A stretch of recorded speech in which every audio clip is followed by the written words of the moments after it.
ఈ కచ్చ సల్లగుండా గింతగనం కుట్రేశమా phone tampering అనుకుంటా మొన్న హరీష్ రావు సార్ను ఎంక్వైరీ చేసిరు. ఇక ఇప్పుడు కేటీఆర్ సార్ను విచారణ చేసిరు.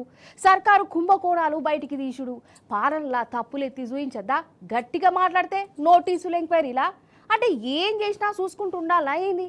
గిట్లనే అంటున్నోళ్ళా ఈ సిట్టు ఎంక్వైరీల తనిఖీలు చూసినోళ్ళు. భారీ కేటీఆర్ సార్ను ఎంక్వైరీ ఎట్ట నడిచింది, సర్కారుల పనితనం ఏంది, ఈ సిట్టు కథ ఏంది అరుచుకుందాం. ఎట్లయితేంది మొత్తానికి సిట్ ఆఫీసర్లు పెద్దలేదీసిరు. కేటీఆర్ సార్ను మొత్తం 7 గంటలు విచారణ చేసిరు.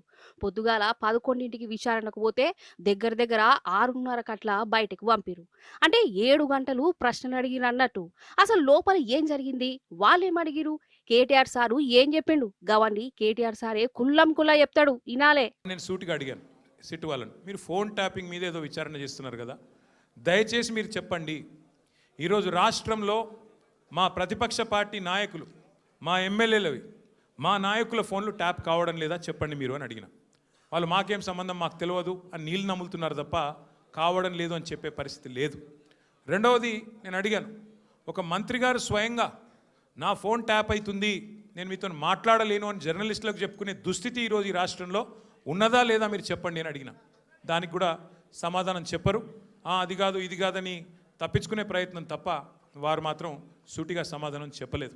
కానీ ఒక ధారావాహికగా మాదిరిగా ఏదైతే నడుపుతున్నారో, ఒక సీరియల్ లాగా ఏదైతే నడుపుతున్నారో అదే పరంపరలో అడిగిన ప్రశ్ననే అడుగుడు, మళ్ళీ అడుగుడు, ఒక 300 పేర్లు చదువుడు, ఈయన తెలుసా ఈయన తెలుసా ఈయన తెలుసా ఫలానా ఆయన తెలుసా, దాంతోనే 2-3 గంటలు టైంపాస్ చేసుడు తప్ప అక్కడ విషయం ఏమీ లేదు. వారికి కూడా తెలుసు ఆ విషయం. గత 2 సంవత్సరాలుగా మీరు ఈ విచారణ కొనసాగిస్తూ ఉన్నారు.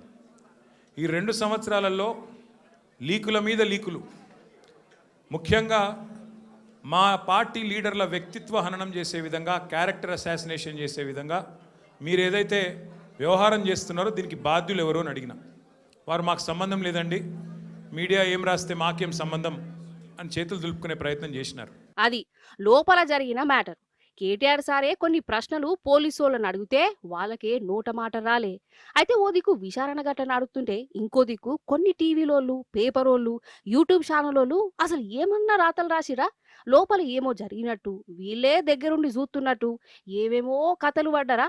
అయితే గట్లనే అసంటోళ్ళను కూడా కేటీఆర్ సారు అరుచుకున్నాడు. నా మాట అనడానికి నాకే సిగ్గుంది. కొంతమంది హీరోయిన్లను వీళ్ళేదో ట్యాప్ చేసి బెదిరించి ఇష్టం వచ్చినట్టుగా వాళ్ళు ఏదైతే అడ్డగోలు వ్యాఖ్యానాలు రాసినారో ఇది వాస్తవం అయితే నా ముందు పెట్టండి, చెప్పండి ఎవరికి అట్లా జరిగింది దయచేసి చెప్పండి అని చెప్పాను. అనగానే అక్కడున్న అధికారి గారు లేదండి అది కరెక్ట్ కాదు, మేము ఆల్రెడీ మీడియాకి చెప్పాం కదా అన్నారు. నేను అన్నది ఏంటంటే, అయ్యా మరి మీరు కరెక్ట్ కాదు అని మీరు చెప్పిందేమో ఎక్కడో ఇంతంత వస్తుంది, మరి ఇష్టం వచ్చినట్టు మీరు ఇన్ని రోజులు నడిపిన కథనాలకు ఎవరు బాధ్యులు, మా కుటుంబాలకు మాకు కలిగిన క్షోభకు మా వ్యక్తిత్వ హననానికి ఎవరు బాధ్యులు, ఈ లీకులు మీరు నిరోధించలేరని అడిగిన. ముందుగా మీడియాకి నేను ఒక అప్పీల్ చేస్తూ ఉన్నా, దయచేసి ఈ ప్రభుత్వం లీకు వీరుల ప్రభుత్వం, వీళ్ళు కేవలం లీకుల మీద ఆధారపడి నడిచే ప్రభుత్వం. ఈ ప్రభుత్వం ఇచ్చే అడ్డగోలు లీకులను దయచేసి మీడియా కూడా మీరు ఇష్టానుసారంగా ప్రచురించకండి, దానిలో వాస్తవం ఎంత అవాస్తవం ఎంత ఒకసారి దయచేసి చెక్ చేసుకోండి అని చెప్పి నా ప్రార్థన. మొన్న హరీష్ రావు గారు పోయి రాగానే నేను ఆశ్చర్యపోయాను. వాళ్ళు ఇష్టం ఉన్న కథనాలు, హరీష్ రావు గారికి ఇంటి నుంచి భోజనం వచ్చిందని ఒకరు, హరీష్ రావు గారు ఇట్లా అయ్యారు అట్లా అయ్యారని ఎవరు, ఇంకో 16 ప్రశ్నలు అడిగినారని ఇంకొకరు, తెల్లారి మళ్ళీ పేపర్లలో అదే అన్న తెల్లారి పేపర్లలో ఇంకోటి, ఇవాళ నేను అక్కడ ఉన్నప్పుడు కూడా అట్లా చేసింటారు, ఫలానా ఆయన తీసుకొచ్చారు ఇట్లా చేశారు ఉక్కిరి బిక్కిరి ఇన్ని ప్రశ్నలు. అంటే ఇది దయచేసి బాధ్యత గల మీడియా సంస్థలతో నా ప్రార్థన. 2 ఏళ్ళు అయిపోయింది, ఈ కాలక్షేపం జరగాల్సినంత జరిగింది, ప్రజలకు కూడా మీరు అందించాల్సినంత వినోదం అందించినారు. కానీ ఇకనైనా దయచేసి 1-2 సార్లు, ఎందుకంటే మాకు కూడా కుటుంబాలు ఉన్నాయి, మాకు కూడా అభిమానులు ఉన్నారు, మాకు కూడా కార్యకర్తలు ఉన్నారు, మాకు కూడా నియోజకవర్గాలు ఉన్నాయి, మాకు ఓట్లేసిన ప్రజలు ఉన్నారు, వాళ్ళు బాధపడతారు. ఇష్టం వచ్చినట్టు మీరు ఇట్లా వండి వార్చవద్దని చెప్పి నంబర్ 1. అంతే కదా మరి. కాదు అసలు ఫోన్ ట్యాపింగ్ అనేది ఒక కేసే కాదు, ఇది అక్కర్లేని ముచ్చట అని ప్రతి ఒక్కరు చెప్తూనే ఉన్నారు. కోర్టులు కూడా కేసును కొట్టేసినాయి. అయితే కొట్టేసిన కేసును పట్టుకొని ఇట్లా రోజులు గడుపుడేందో అసలు. అంటే సర్కార్ల నడుస్తున్న పంచాయతీలు, వాటాలు, కుంభకోణాల గురించి కేటీఆర్ సారును హరీష్ రావు మాట్లాడుతుర్రని, అవి ఏడ జనాలు మెదట్లకు ఎక్కుతాయో అని ఎంక్వైరీల పేరుతోని ఇదంతా మత్మర్పిచ్చి ఉపాయం కాకుంటే ఇంకేంటిది మరి. గిట్లనే అంటూరు కొన్నొద్దుల సంధి నడుస్తున్న రామాయణం చూసి. అసలు ఫోన్ ట్యాపింగ్ కు సర్కార్కు సంబంధమే ఉండదు. అది ఇంటెలిజెన్స్ వాళ్ళు పోలీసు వాళ్ళు చూసుకునే పని. అసలు ఫోన్ ట్యాపింగ్ జరిగిందని అనిపితే ముందుగాల విచారణ చేయవలసింది వాళ్ళను. కానీ వాళ్ళని విడిచిపెట్టి ఎంతసేపు బీఆర్ఎస్ లీడర్లను విచారణ చేసుడేంది? ఇప్పుడు చిన్న పోరనికి కూడా సామాన్య అవుతున్నది. అసలు ఫోన్ ట్యాపింగ్ అనేది తప్పుగానే కాదు, అంగ్రేజోల కాలం సందే ఉన్నది. శత్రువుల నుంచి దేశాన్ని కాపాడుకునేతందుకు, తీవ్రవాదుల ప్లానింగ్లు ఎరికేతందుకు, దేశాన్ని దోసుకునే బట్టెవాజగాలను కనిపెట్టేతందుకు ఫోన్ ట్యాపింగ్ మొదటి సందని చేస్తూనే ఉన్నారు, చేయవచ్చు కూడా. ఈ మాట సాక్షాత్తు అప్పటి ప్రధానమంత్రి మన్మోహన్ సింగ్ సారే చెప్పిండు. అంతెందుకు, అసలు ఫోన్ ట్యాపింగ్ తప్పు కాదని మన రేవంత్ సారు ఢిల్లీలో కూడా చెప్పిండు. ఇప్పుడేమో లేని కేసులు ఉన్నట్టు మాయ చేసి ఎలక్షన్ల ముందు కాంగ్రెస్ ప్రభుత్వం కుంభకోణాలు బయట పెడుతుంటే ఫోన్ ట్యాపింగ్ అనుకుంటా విచారణలు చేస్తున్నారంటే ఇది కుట్రేషం కాకుంటే ఇంకేంటిది? మావోయిస్టు తీవ్రవాదుల దాడులు కానీ, పోలీస్ స్టేషన్ల పేల్చివేతలు కానీ, రాజకీయ నాయకుల హత్యలు కానీ, ఇంకా ప్రజల మీద పెద్ద ఎత్తున వాళ్ళ ధన మాన ప్రాణాల మీద జరిగే దాడులను నిరోధించడం కోసం, అంతర్గత భద్రత కోసం, దేశ భద్రత కోసం ట్యాపింగ్ చేయవచ్చని చట్టమే చెప్తున్నది. ఇది నేరం కాదు.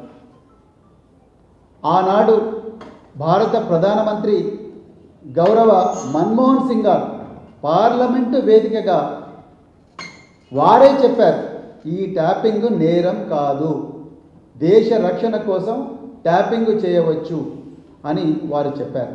ఈ ముఖ్యమంత్రి గారు కూడా ఢిల్లీ వేదికగా టెలిఫోన్ ట్యాపింగ్ తప్పు కాదు, టెలిఫోన్ ట్యాపింగ్ జరుగుతూనే ఉంటుంది అని చెప్పి ఈ ముఖ్యమంత్రి గారు కూడా చాలాసార్లు చెప్పిండ్రు, ఢిల్లీ వేదికగా చెప్పిండు.